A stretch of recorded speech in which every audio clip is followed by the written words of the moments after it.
Would it be kind of fucked up for me to say this is one of the funniest movies of the year?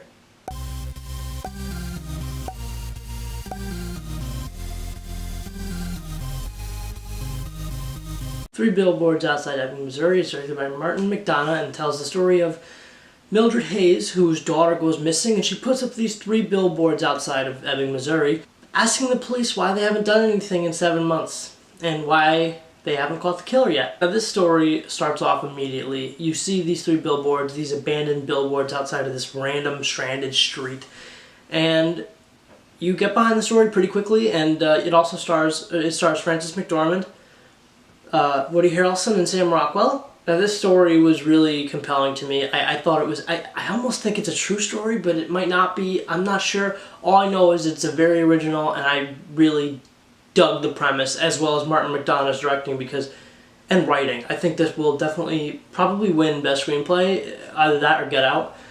I felt this was written so tight-paced, and it was so good and hilarious and compelling and emotional.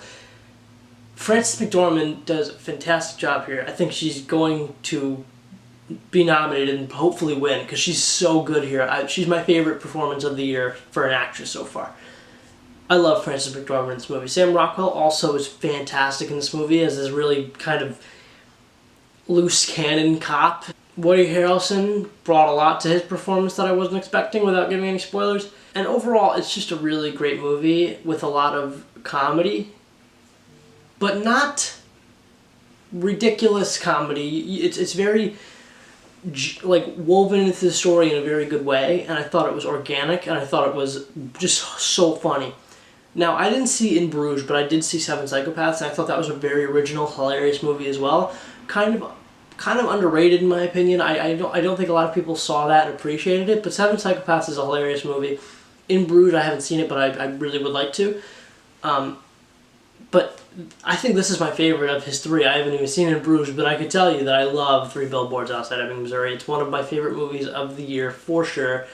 It's so good. It's a longer movie, but I think we could have even used another 20 minutes of this movie. I really didn't want to leave the theater. I loved this movie. Every second was compelling and enthralling, and it was so good. Peter Dinklage also has a really small role, and he was funny in his little part.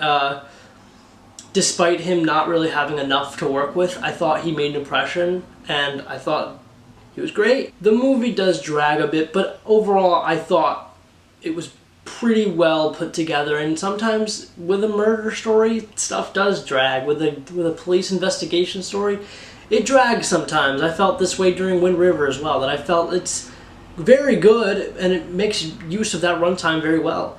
And you never are bored, and I was never bored during this movie at all. But I just felt, oh, there's some slower moments happening right now. But I was totally fine with it because I loved being in the theater, and I could have, as I said, I could have sat there for another 20 minutes. Because the way this movie ends is probably my biggest complaint. I wanted to see what happens at the end of the movie. I'm not going to give any spoilers. But I understand the decision. It's not important that it kept going, but I wanted to see it keep going because I love these characters and I wanted to stay there. What did you guys think of 3 Billboards Outside Ebbing, Missouri? It's one of my favorite movies of the year. I loved it so much. I want to see it again, to be honest. Comment down below and let me know. Thank you so much for watching. Be sure to like, comment, and subscribe. And if you like this video, keep watching. Subscribe. Thanks for watching. I keep saying that. Goodbye.